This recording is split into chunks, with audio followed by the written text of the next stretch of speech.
How to get someone off your best friend list on Snapchat.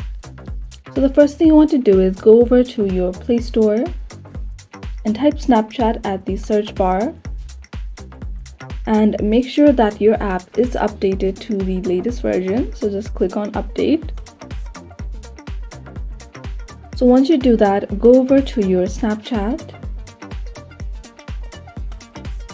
and then click on your profile icon at the top left corner. So if you scroll down, you'll see under the friends heading, there is my friends. So you can see all your friends, and you can also see who is under the best friend tag. Now the best friend tag is given when you send snaps to each other frequently. So you can just stop sending snaps for a few days and then they will be removed from the best friend list. Now, if you want another way, what you can do is click on their profile and then click on the three dots at the top right corner, and then go ahead and click on manage friendship, and then you can see here there is the option of block. So if you block the person, they will be removed from your best friend list.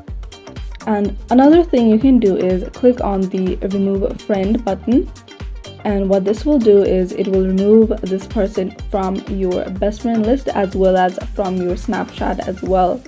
So be careful while doing that. And the easiest way is just to wait a couple of days and not send snaps to each other, and they will be removed from your best friend list.